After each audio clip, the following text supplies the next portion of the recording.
Hello friend, welcome to my channel दस ज्ञान। आज हम लोग पढ़ेंगे सॉइल मैकेनिक्स के बारे में, जो कि सिविल इंजीनियरिंग फोर्थ सेमेस्टर का एक बुक है। सॉइल मैकेनिक्स या फिर जियो टेक्निकल इंजीनियरिंग, दोनों सेम ही है, बस नाम अलग, मतलब कि नाम एक ही चीज़ का नाम अलग अलग है। सॉइल मैकेनिक्स या फिर जियो टेक्निकल इंजीनियरिंग, आप लोग जो भी कहिए, दोनों सेम ही है। ठीक, तो सबसे पहले हम लोग पढ़ते हैं कि सॉइल मैकेनिक्स होता क्या है, इसमें हम लोग क्या क्या पढ़ेंगे। और अकॉर्डिंग टू एसबीटी सिलेबस हम लोग को सॉइल मैकेनिक्स के फर्स्ट यूनिट में ज़्यादा कुछ नहीं, सबसे पहले पढ़ना है सॉइल का definition, origin of soil, soil के यूजेस, उसके दो प्रॉपर्टी पर हम लोग को उसका यूजेस पढ़ना है कि सॉइल को हम लोग किस तरह से यूज कर सकते हैं और फिर क्या। तो चलिए सबसे पहले हम लोग पढ़ते हैं कि हम लोग जियो टेक्निकल इंजीनियरिंग या फिर सॉइल मैकेनिक्स का कहते किसे है, या फिर हम लोग इसमें क्या पढ़ते हैं। आप लोग यहाँ पर देख पा रहे होंगे introduction, what is soil mechanics और फिर जियो टेक्निकल इंजीनियरिंग। मैंने पहले भी बताया था कि जियो टेक्निकल इंजीनियरिंग या फिर सॉइल मैकेनिक्स दोनों एक ही है। तो चलिए, soil mechanics and geotechnical engineering is a branch of civil engineering, यह एक सिविल इंजीनियरिंग का ब्रांच है which deals with soil as a engineering foundation and construction material as many structure rest on a soil layer। हम लोग इसमें जो soil mechanics में है या फिर जियो टेक्निकल इंजीनियरिंग में, इसमें हम लोग सॉइल के इंजीनियरिंग पर्पस या फिर इंजीनियरिंग फाउंडेशन, क्योंकि आप लोग को पता है कि हम लोग अब इंजीनियर बन रहे हैं, तो फिर इसमें हम लोग जो है इंजीनियरिंग फाउंडेशन मतलब कि सॉइल का इंजीनियरिंग के दृष्टि से क्या क्या यूज है, कंस्ट्रक्शन मटेरियल के दृष्टि से क्या क्या यूज है, हम लोग इसमें पढ़ते हैं। क्योंकि आपको पता है कि सब कुछ इस धरती पर जो भी रेस्ट करता है वो सॉइल पर करता है। आप लोग किसी बिल्डिंग को देखिए, ब्रिज को देखिए, या फिर किसी आप लोग टावर को देखिए, या फिर सिंपली आप लोग अपने घर को देखिए, वो सॉइल पर है। हम लोग किसी भी चीज को देखिएगा तो वो सॉइल पर ही रहता है, उसका जो फाउंडेशन वर्क होता है वो सॉइल पर ही बनता है। आप लोग थर्ड सेम में फाउंडेशन पढ़े भी होंगे, बिल्डिंग कंस्ट्रक्शन में फाउंडेशन क्या होता है, फाउंडेशन किस तरह से हम लोग तैयार करते हैं। और फिर यहाँ पे इसका हम लोग simple definition, geotechnical engineering is a science takes explain mechanics of soil and rocks and its application to the development of human kind.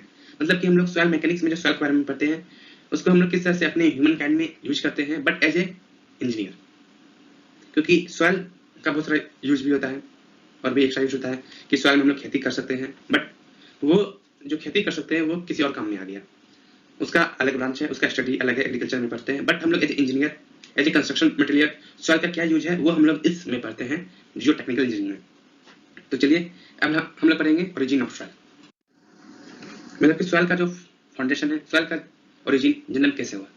तो देखिए यहाँ पे लिखा हुआ है, सॉइल में takes place due to mechanical disintegration और chemical decomposition of rocks whenever get exposed to atmosphere। मतलब कि सॉइल किस तरह से बना वो आप लोग यहाँ पर पढ़ के भी समझ पा रहे हैं कि इसमें कुछ ना कुछ मैकेनिकल इंटीग्रेशन या फिर केमिकल डिकम्पोजिशन हुआ होगा, कि बारिश पड़ा होगा, उसमें फिर जो भी रॉक होंगे वो छोटे छोटे टुकड़े में टूटे होंगे, फिर वो सेडिमेंट्स हुए होंगे।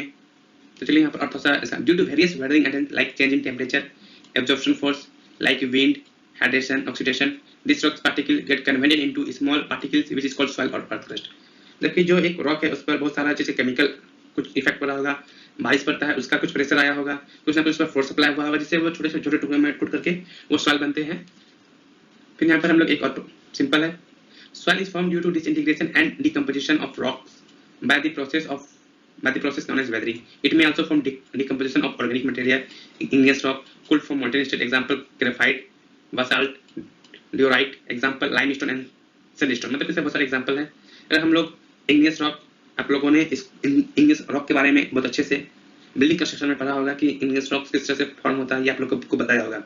जब उसको कूल होता है और फिर उसके ऊपर फिर जब कुछ इफेक्ट, कुछ बारिश और फिर कुछ प्रेशर पड़ता है तो वो भी सॉइल में चेंज हो जाता है। चलिए अब हम लोग उसका एक जीआईएस देखते हैं। देखिए यहाँ पर बारिश पड़ रहा है, ये आप लोग देखिए बारिश पड़ रहा है, एयर पड़ रहा है यहाँ पर, तो उसके बाद ये जो पत्थर है टूट करके सेडिमेंट हुआ, छोटे छोटे टुकड़ों में टूटा और फिर इसी तरह से यहाँ पर ये सॉइल का फॉर्मेशन हो जाता है।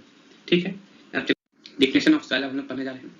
As per as our IS code 2809-1972, मतलब 2809 का ये आईएस कोड का हो गया, और फिर ये ईयर शो कर रहा है यहाँ पर 1972। इसके हिसाब से आईएस कोड के हिसाब से हम लोग का सॉइल का डिफिनेशन क्या है।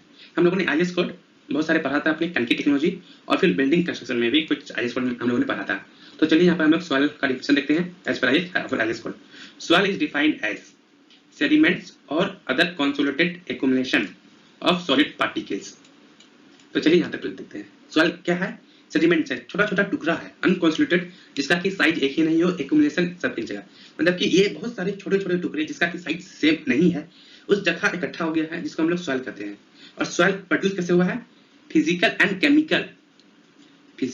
केमिकल डिसइंटीग्रेशन ऑफ रॉक, मतलब कि किसी रॉक का फिजिकल और फिर केमिकल डिसइंटीग्रेशन हुआ होगा, जिसमें कि सबका साइज सेम नहीं होगा, छोटा छोटा वो टुकड़ा है रॉक का और वो एक जगह इकट्ठा हो गया है, जिसको हम लोग सॉल्व कर रहे हैं। ठीक, जिसमें कि मे और may not contain organic matter, मतलब कि उसमें ऑर्गेनिक मैटर हो भी सकता है, नहीं भी हो सकता है। ठीक है, चलिए अब हम लोग नेक्स्ट पढ़ेंगे टाइप्स ऑफ सॉइल। ये सिंपल है, इसको पढ़ लीजिए। जनरली इंडिया में 8 मेजर टाइप्स ऑफ सॉइल होते हैं according to Indian council of agriculture research.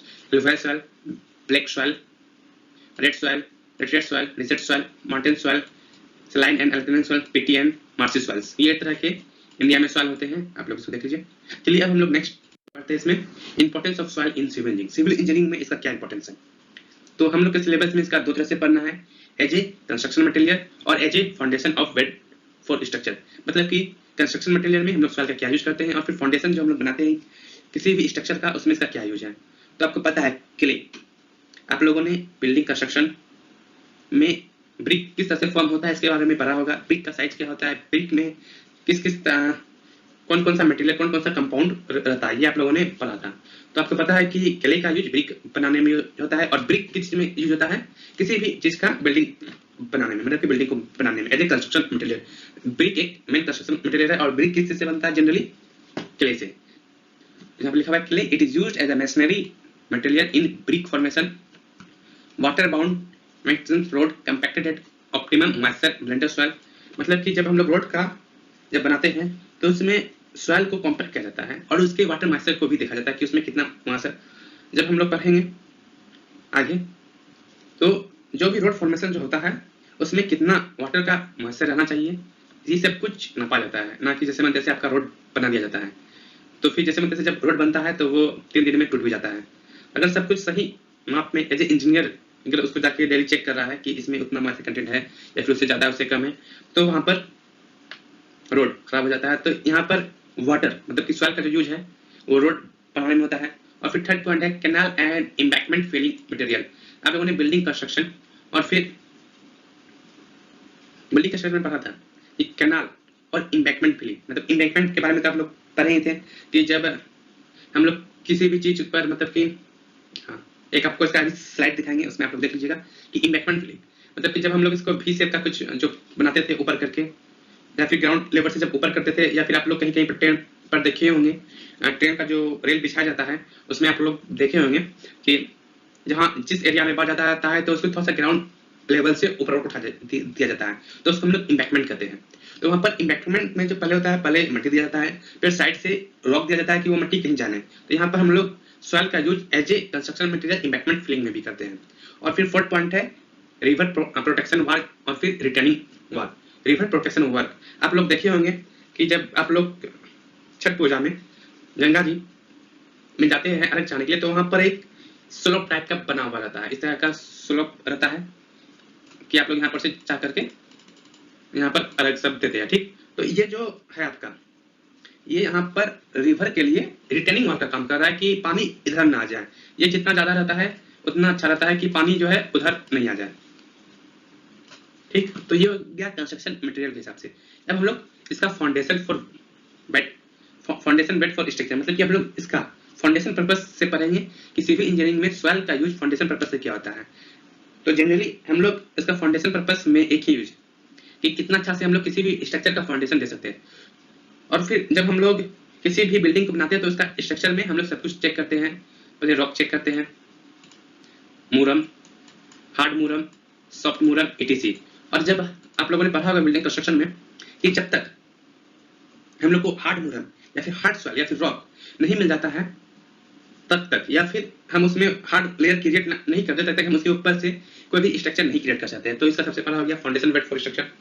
Generally the foundation of any structure will go below the ground level up to the hard murum. मतलब कि जब तक हार्ड मूरम रॉक हम लोग तब तक स्ट्रक्चर को नहीं बनाते उस पर जब तक हमको हार्ड मूरम या फिर हार्ड रॉक या फिर सॉइल वहाँ पर नहीं मिल जाए। और फिर सबसे अच्छा सॉइल स्ट्रक्चर के लिए, फाउंडेशन के लिए, जो कि सब चीज में यूज होता है, loamy soil is the best for foundation of any structure. जिस जगह पर लोमी सॉइल पाया जाता है वहाँ पर का जो बिल्डिंग होता है वो हाई राइजेस बिल्डिंग बनता है। और फिर उसका जो बेड स्ट्रक्चर रहता है वो बहुत ही अच्छा रहता है। और फिर जो हम लोग साइड से साइड फिलिंग भी करते हैं, पहले हम लोग गड्ढा खोदते हैं, फिर उसमें हार्ड लेयर क्रिएट करते हैं, फिर उसके बाद फिर से उसमें सॉइल फिलिंग करते हैं। तो अगर वहाँ पर हम लोग सॉइल फिलिंग में लॉमी सॉइल का यूज करें तो बेस्ट सॉइल माना जाता है फाउंडेशन फॉर एनी स्ट्रक्चर, किसी भी स्ट्रक्चर के लिए। तो ये हमारा फर्स्ट लेक्चर था, जिसमें हम लोगों ने बहुत सारी बातों को पढ़ा। सबसे पहला बात हम लोगों ने पढ़ा definition of geotechnical engineering, second था इसका origin of soil, third definition, fourth type of soil and fifth importance of soil in civil engineering. अब इसका एक और लेक्चर आएगा, उसमें हम लोग इस यूनिट को कंप्लीट कर देंगे, कंप्लीट रूप से खत्म कर देंगे यूनिट 1 को। उसके बाद हम लोग यूनिट 2 स्टार्ट कर देंगे। तो आप लोग प्लीज मेरे इस लेक्चर को सब्सक्राइब पूरा देखिए और फिर मेरे चैनल को सब्सक्राइब कीजिए। Thank you friend.